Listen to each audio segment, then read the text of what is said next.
Sporting Journal Radio, presented by Onyx. Putting more sheep on the mountain, that's the goal of the Wild Sheep Foundation. And the Midwest chapter's got their annual banquet coming up here in Minnetonka, the Minneapolis Marriott Southwest in Minnetonka. We're going to talk about that banquet, why you would want to go, because there's some very cool things that you can win. And it's another conservation organization that's creating habitat and doing the right things for animals out there on the landscape. And the president of the Midwest chapter of the Wild Sheep Foundation, Mike Bouton, joins us right now on the show. Mike, how you doing? Good. Thank you for having me. You bet. It's funny. I don't want to say it's funny, but it's almost strange to be talking about banquets and trade shows and things like that again after having a little hiatus. In fact, the last weekend before everything shut down, I was bouncing between two events going on, and one of them was that Midwest chapter of the Wild Sheep Foundation back. That was March of 2020, if I remember right. Right, that was the last in-person banquet. That's correct. Correct. Yes, it was. How have the last 2 years gone for you?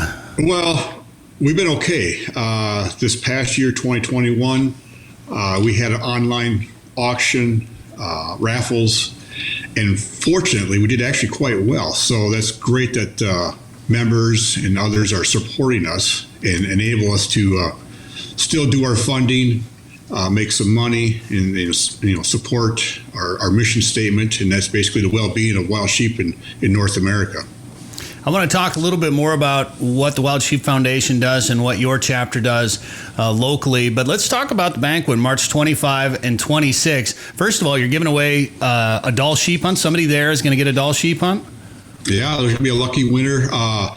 Anyone that's fully registered for both days, the 25th and 26th, will be added to our drawing with a free ticket for a wood rig Yukon Dall sheep hunt. And like I say, all you have to do is be fully registered and be present on Friday night, because we're going to do the drawing on Friday night, which is kind of new for us. A lot of times, many of our banquets, Saturday night is more of the featured items, but this year we're going to do a Dall sheep on Friday night. So it's going to be a big deal. And if you've ever dreamed of hunting Dall sheep, this will be a fantastic opportunity as far as odds to win this hunt. So that's I encourage in the Yukon? anyone to try. That's correct.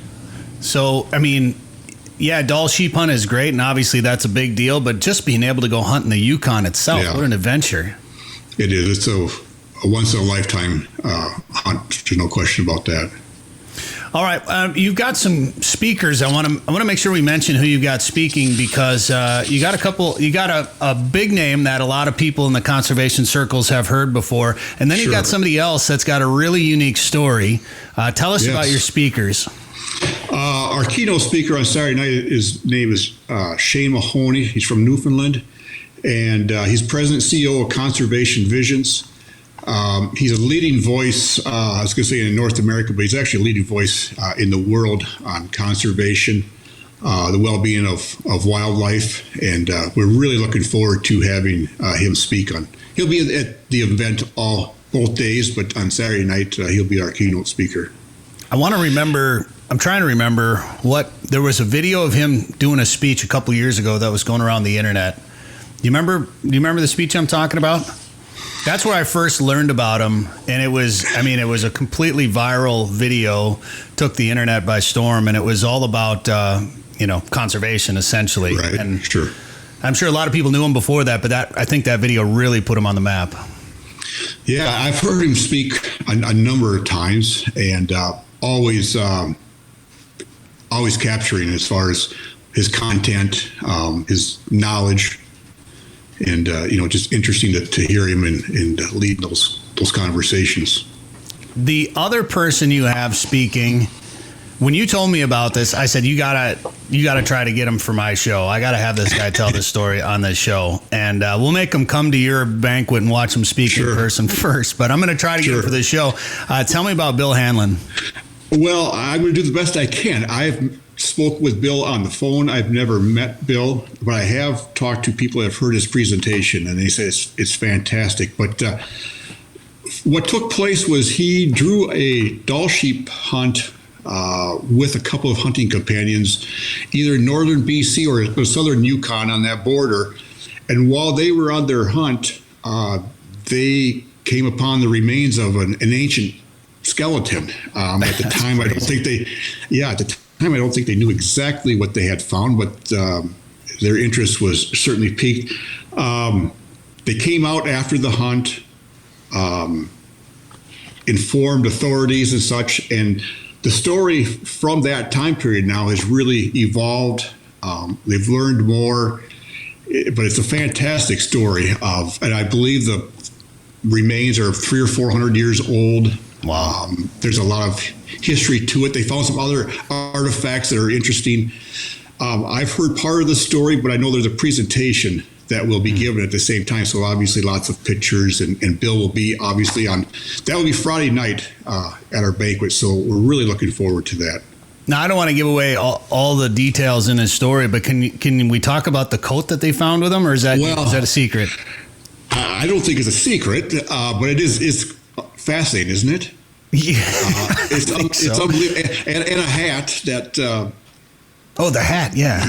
Yeah, it's so. Like I say, I'm really excited about our Friday night and him talking, and I think it's going to be about an hour and a half or so. But I've just heard more people say that's one of the most fascinating things they've ever heard.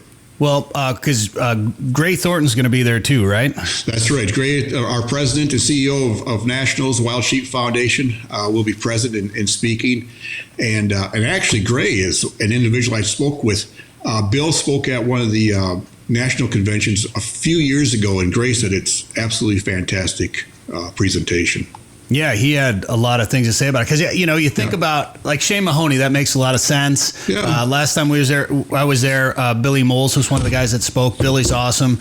So Bill Hanlon, who's Bill Hanlon? Well, then you hear the story, and it's like, oh, okay, this is pretty neat. Yeah. And didn't he say it was one of the most fascinating stories he's heard? Absolutely, yeah. And Bill's from British Columbia. He's the chairman of the Backcountry's Hunters and Anglers chapter, the BC chapter. And like I say, we're really looking forward to having him at our event.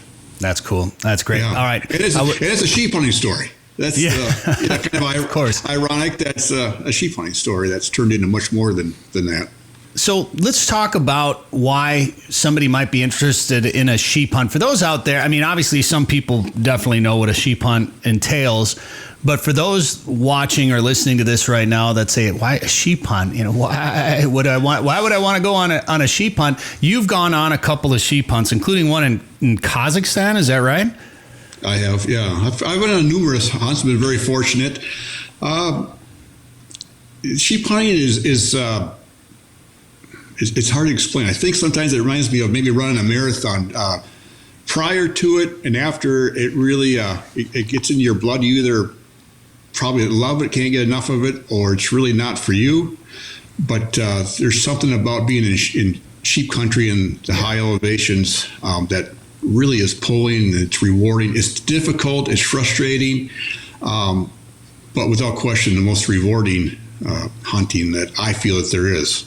I mean, the environment's got to be the draw, right? I mean, obviously, hunting a variety of unique animals because there's different sheep species, but just the environment that you put yourself in. So tell me, when you think about your sheep hunts, well, first of all, let's talk about Kazakhstan, because when I think about going on hunting trips, and I know a lot of people go to that part of the world for sheep hunts, but that just doesn't even enter my brain as a possibility or a reality. What year was that, and what was it like? Actually, it was in 2019, October 2019. It's a long journey to get there. It's 3 days to get there, rough roads to get to camp. But once you're there, the country is spectacular. We think too of North America has, basically 4 species of sheep, some subspecies of sheep. Asia and Russia and some of these other countries, I mean, they've got a dozen different species of sheep. So it's amazing how many different varieties of sheep, wild goats there are in the world. So North America has a handful, but the rest of the world has a big handful. And so traveling that far, it's an adventure. There's no question about that. What were the people like that you hunted with out there? they're wonderful to hunt with. Other than, there's always that language barrier. which at the same time, I at some level enjoy that though too, because it's part of that of the hunt. The horses typically are small. The gear is a little less comfortable, you could say, than what is typically used in Canada or the U.S. for saddles and things of that nature. But it's very much like a Yukon or Alaska or Northwest Territory hunt, where you're staying in a small tent, boiling water, eating freeze-dried food. The country's a lot alike. The game is a lot alike. It's just different. Sure. And this is a mid-Asian ibex. Man, that's a crazy looking animal right there, Mike. Yeah, it's beautiful. It's actually, now this particular one is actually considered a wild goat. Wow, okay. Species. But his horns are about 50 inches long. And on this particular hunt, there's like 6 of them, I remember, together. And we were able to pick this one out and get on it and get a good shot, and it all worked out. So 50 inches, is that how big do they get? Is that pretty good size? I was pretty lucky there. 50 is on the upper end of length, I guess you could say. 45 is still a good quality size. So I was had a little luck on my side, I guess you could say, in that respect. One of the aspects to a hunt like that, I think, is that cultural adventure. When I duck hunted in Argentina, part of the fun was just, trying to learn the language and trying to communicate with people that I think they pretended not to know much English more than they actually didn't know the English. That's my theory. But either way, I think that's part of the draw. They want you to try to communicate with them in their language, because that's what I enjoyed. Trying to learn a little bit of Spanish. And I remember sitting in the airport in Houston, getting ready to jump on the flight to go down to Buenos Aires, and I was sitting there with 3 people from Mexico. And I said, I'm going to Argentina. You guys got to teach me some Spanish words. So we sat there in this bar with these guys from Mexico, and they sat there teaching me all these Spanish words. And I'm not sure I was supposed to use some of them, but they gave me some useful ones too. So I thought that was a fun part of the trip.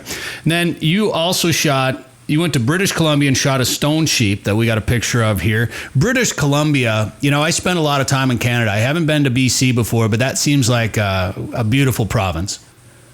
Oh, it is. It is a diverse province. The stone sheep, actually, I got that a few years ago. I hate to even say it. I look a little younger there, but that was a 14-day hunt. Wow. And I got that sheep on the last afternoon of the last day. So it was quite an adventure. We hunted hard, and it's one of those things where I didn't know if I would have another opportunity. So you just kind of stay in the game and keep hunting hard. And we were able to get on that ram the last afternoon of the hunt, and probably the luckiest hunt that I've been on to hunt that hard. Not have a lot of luck, and in the last day, and weather always plays a big factor in mountain hunting, and that was part of our issue with that particular hunt. But we stayed with it and actually got on the 14th day, which was the last day of the season. So, wow, really, really, really fortunate there. Yeah. So, were you on foot, horseback? How were you getting up and down the mountains? And did you lose some weight by the end of the trip? Yeah, you always do. It was a fly-in type to base camp, and then horseback from there, and then did spike camps. And the horses get around pretty well, but it does get quite steep. So then, of course, you're backpacking on foot from there. Yeah. For a guy that spends the majority of his time walking cattail sloughs in the prairie, I mean, I can see for 4 miles. When a rooster gets up, I can watch him fly away for the entire week. What's it like when somebody doesn't have a lot of mountain experience, and you say you got to go on one of these sheep hunts? You're going to be in high elevations. You're going to be walking steep slopes. That could be. Do people get intimidated by that? And what advice do you give them about it? Yeah, you can. Well, certainly you can get yourself in some places that you probably shouldn't be. So I bet. The first thing I would say is obviously you want to go with someone that's got experience, an outfitter. And it's almost, in this day and age, it's almost impossible to hunt sheep without going with an outfitter. They're typically allocated the tags or you draw a tag. But I would certainly recommend go with an outfitter. They know the country. They know where most of the time the sheep, if they don't know where they are, they know where they spend the most time at. So that's going to be by far your best chance. And to get a coveted sheep tag, you want to put your best effort forward to have an opportunity. So go with someone that's reputable. I think call around, check it out. Yeah, I think one thing that gets overlooked in a situation like that, some people just want to do DIY. I don't need a guide. I don't need this or that. But when you're talking about getting into some of those hairy situations, I think, a lot of places in Canada, you're required to have a guide. And I think some of the requirements include some sort of CPR or some, medical, some first aid training. So being in a situation with somebody, unless you're an EMT yourself, it's nice to have somebody that's got some medical, especially if you're in a spike camp or you're in a camp for 14 days, a long ways, probably a plane ride away from a hospital. Sure. It's nice to have somebody there that's got some training. Well, that's right. And you get in such remote country too, just to bring the game out takes a couple, 3 guys or some horses. So yeah, there's no question, but it's almost anymore. There's 5 zones in Montana where it is a do-it-yourself type of scenario, which you can hunt bighorns, and it is really, really rough country. Other than that, it's a drawing. Canada is going through an outfitter. Alaska is going through an outfitter unless you're a resident. So there's opportunities out there, and you have to do a lot of homework. But if you haven't hunted a sheep before, you want to go with someone that's an outfitter. Well, let's talk about the U.S. Sheep hunts. You did do a hunt in the Beartooth Mountains in Montana?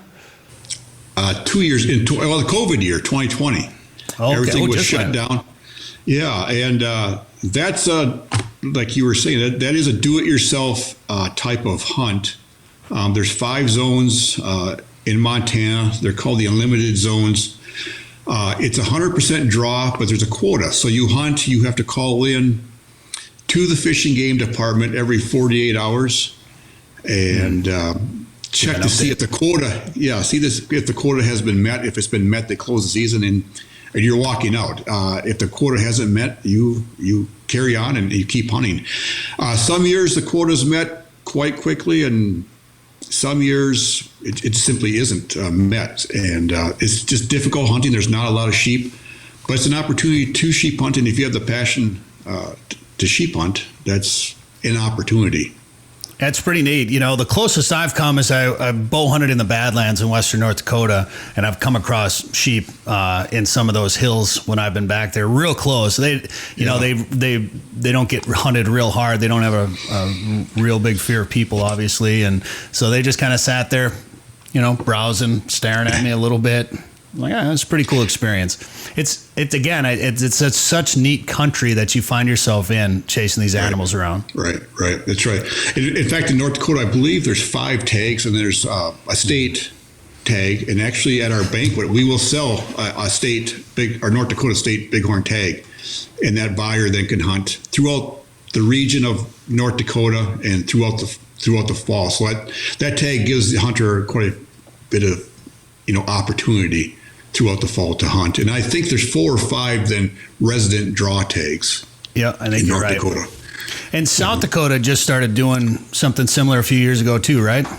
Yeah, same thing. We will sell a state tag for South Dakota. They do have resident tags that they do through a state draw, but we will sell the state tag, which opens up almost all the units for the buyer throughout the fall to hunt.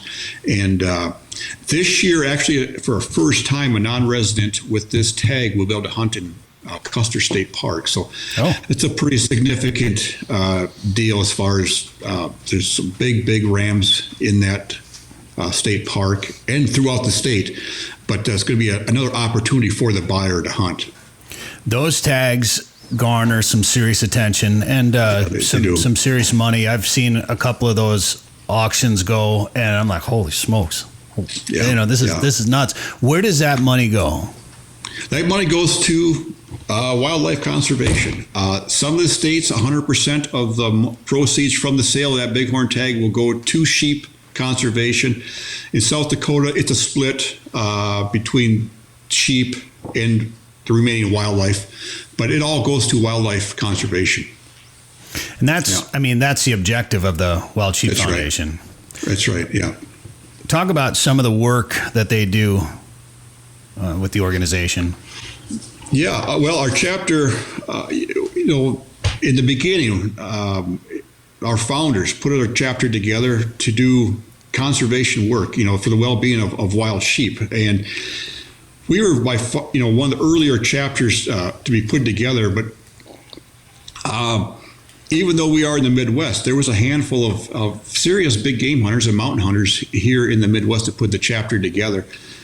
And what they wanted to do is fund different aspects of wild sheep. So whether it was disease research or habitat improvement, we've done land acquisitions. Every year we send some youth to do some water projects in Arizona and in the Southwest, because obviously it's high mountainous desert almost type of country, so water's always an issue there. So we do a lot of guzzler projects, like I think I mentioned, disease research. Yeah. Well, that's a big thing with those sheep too, isn't it? Excuse me. Small pocketed populations.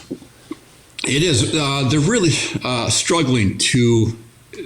Wild sheep, populations have been able to stabilize in most regions, but there is a disease contracted through the interaction of, unfortunately, domestic sheep, and we're working on that and been working on that, and I don't know that a vaccine will ever be an issue, but the separation is what we're working on right now. Collaring and testing for this disease it's a kind of a pneumonia type of disease that ends up killing the wild sheep. So we've been doing a lot of funding for that and helping these areas, like I say, collar, test, and some of the removal of positive of sheep with this disease. Well, I always thought it was interesting that there was a Wild Sheep Foundation chapter in Minnesota or in the Twin Cities, because you don't think of Minnesota as being a sheep state, obviously, but sheep are one of those animals that people travel to hunt, and obviously there's a lot of people in Minnesota that like to travel to hunt, so it makes sense. John Babler's who introduced me to it, and I was like, there's a Wild Sheep Foundation chapter here, and he started telling me about it, and I was like, I got to come down and check this out. And I came to that first banquet a few years back, and you have booths set up with different outfitters that you can learn about. You've got there's seminars too going on, right? That's right. Actually, the company out of Utah called the Huntin' Fool, they're a consulting company for big game hunting throughout the West. Austin Atkinson and Robert Hanlon are going to come back and do seminars throughout Friday and Saturday on big game hunting in the West. They'll do some seminars on gear and firearms, drawing some of these coveted tags, drawing some of the deer, elk, bear, other species, in the West. So they'll put some fantastic seminars on. And if you want to, if you're not knowledgeable, they're a wealth of information. If you are somewhat knowledgeable, they're still going to have some information that can help you become a better hunter and potentially draw a tag or two in the West. So it'll be fantastic seminars. And I mean, I don't know what the setup, obviously the setups tend to change year after year, but every time I've gone, the taxidermy that's on display is incredible. And I'm assuming some of that will be there again this year. It will, yeah. Every year we try to have a variety of species from obviously, and we're very, obviously our focus is on wild sheep, but our focus also is on conservation of wildlife. So you'll see a lot of sheep there and have a lot of sheep conversations, but there's a lot of elk and mule deer and bears and mountain lions. And so we'll cover it. We have some excellent auctions and we'll have some sheep on there, but we have as much mule deer, elk, and like I say, wing shooting, Canadian fishing. So we really cover the whole variety of conservation for wildlife. All right, one big part of the weekend is the auctions out there, right, Mike? What do you got going on with the auctions this year? That's right. We'll actually have 3 auctions, Friday night, Saturday afternoon, and Saturday evening. And we'll have a great variety of items. In fact, we have South Dakota, Wyoming, North Dakota State bighorn tags, which are always fun to watch go. And then we'll have a variety of big game hunts, mule deer, elk, mountain lion, bears throughout North America, world-class fishing, world-class artwork, jewelry. Let me look at my notes here. I don't want to forget anything. Even wing shooting in South America, Dorado fishing, South America, some Canadian Rocky vacations for wine tasting in California. Josh Buys is doing a charcoal original print for us, so we're excited about that. So really something for everyone, actually, and some really fantastic hunting opportunity and fishing opportunities throughout North America. And I'm guessing this is all listed on the website? Most of it is, and we're updating it daily. And the auction is also available online through online hunting auctions. But we really love to have you in person at the banquet. Absolutely. It's a good time. And it's kind of wild. You get an auctioneer. Who are you going to have your auctioneer back? Our auctioneer, Les Olshauser, is back. Yes. Les is a trip. Well, he does several national shows, conventions each year, and he's also a professional rodeo announcer. So, good guy. He keeps the crowd entertained and does a great job. Also, I see Steve Keener will be Steve will be our MC again this year and does a terrific job as far as keeping the attendees, knowledgeable, informed on what's going on, and he's been doing this for years and years and does a great job. Yeah, I always forget that when we bring up Steve Kaner, I forget that we all have a Rice Lake, Wisconsin connection. Yeah. And I did radio in Rice Lake, and I used to watch Steve's dad, Dick, do mornings on WJMC or I think it was WJMC AM or something. 12, I don't know. Yeah, 1240. Yeah. Yeah, and he was the king of radio up in Northwest Wisconsin and did it forever. So when I met Steve at the banquet, I'm like, oh my gosh, worked with your dad way back when. So very cool. All right, well that's March 25, 26, the Midwest chapter of the Wild Sheep Foundation at the Minneapolis Marriott Southwest in Minnetonka. MidwestWildSheep.com is the website. Mike Bouton, thanks for the time today, and good luck with the banquet coming up in March. Yeah, thank you. Hear more at sportingjournalradio.com or wherever you get podcasts. Keeping sheep on the mountain. That's the goal of the Wild Sheep Foundation, and you can help by attending the Midwest chapter of the Wild Sheep Foundation's annual banquet, March 25th and 26th at the Minneapolis Marriott Southwest in Minnetonka. This year, you could win your very own Dall sheep hunt in the Yukon. Plus, enjoy keynote speakers like conservationist Shane Mahoney, President and CEO of the Wild Sheep Foundation, Gray Thornton, and the British Columbia Backcountry Hunters and Anglers Chapter Liaison, Bill Hanlon. Plus, there'll be live and silent auctions and seminars put on by the Huntin' Fool. For more information, go to MidwestWildSheep.com.